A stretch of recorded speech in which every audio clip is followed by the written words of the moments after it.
গত 15ই মে এই দৃশ্য দেখেছে বাংলা। চাকরিহারা শিক্ষক শিক্ষিকাদের সরাতে লাঠি ও লাথি মারার অভিযোগ পুলিশের বিরুদ্ধে। উত্তাল হয়ে ওঠে বিকাশ ভবন চত্বর। সেই আন্দোলনকারীদেরই এবার তলব করল বিধাননগর উত্তর থানার পুলিশ। 21শে মের মধ্যে বিধাননগর উত্তর থানায় হাজিরার নির্দেশ। একাধিক আন্দোলনকারীকে হোয়াটসঅ্যাপ ও ইমেলে বিধাননগর উত্তর থানার তরফে তলব করা হয়েছে।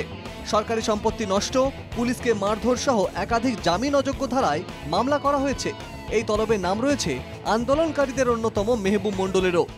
সরকারি কর্মচারীদের আটকে রাখা এই শব্দটাকে ব্যবহার করা হচ্ছে। তার মানে আমাদেরকে এক হচ্ছে সরকারি কর্মচারী এখন থেকেই না ভাবার প্রবণতা তৈরি হয়ে গেছে। এখন বহিরাগতরাও আক্রমণ করেছে, সেদিন তাদের কারো বিরুদ্ধে এফআইআর করা হয়নি, একাধিক দ্বারায় মামলা দিয়ে এটাকে তুলে দেওয়ার চেষ্টা হয়েছে। এবং এই চেষ্টা আজকে থেকেও নয়, যে যখন থেকে যুদ্ধ যে সম্ভাবনাটা তৈরি হয়েছিল তখন থেকেই নোটিশের পর নোটিশ দিয়ে এখান থেকে উঠে যাও উঠে যাও উঠে যাও, হেলমেট দিয়ে মারা হয়েছে, লাঠি মারা হয়েছে। তাহলে তাদের বিরুদ্ধে কেন এফআইআরটা পুলিশ করলো না? দেখুন, বিগত দিনেও দেখেছি কসবার ডিআইয়ের ঘটনায় অনেককেই নোটিশ দেওয়া বলা হয়েছিল, নোটিশ ইস্যু করা হয়নি, আমরা হাতে পাইনি, কিন্তু মুখে বলা হয়েছিল চিন্ময় মণ্ডল, মেহবুব মণ্ডল, ধীতিশ মণ্ডল, অনেকের নাম নেওয়া হয়েছিল। চিৎকার আমাদের শিক্ষক শিক্ষিকা শিক্ষাকর্মীরা করলেন, যন্ত্রণায় এখনো কাতরে যাচ্ছেন তারা, আর তাদের নামেই কেস দিয়ে ভয় দেখিয়ে তাদেরকে আবার এফআইআর করে ডাকা হচ্ছে।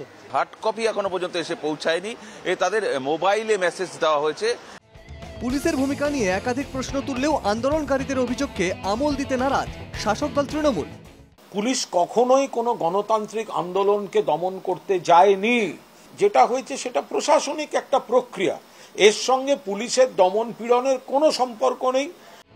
একদিকে পুলিশের তলব, অন্যদিকে রাজ্য শিশু সুরক্ষা কমিশনের নজরে আন্দোলনকারী শিক্ষকদের টোল। রাজ্য শিশু সুরক্ষা অধিকার কমিশন স্বতঃপ্রণোদিত হয়ে রিপোর্ট তলব করেছে বিধাননগর পুলিশ কমিশনারেটের কাছে।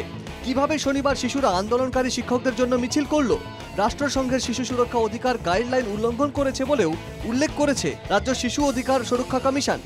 3 দিনের মধ্যে রিপোর্ট তলব কমিশনের। সুস্মিত মজুমদার ও বিউ সরকারের রিপোর্ট, NKTV বাংলা।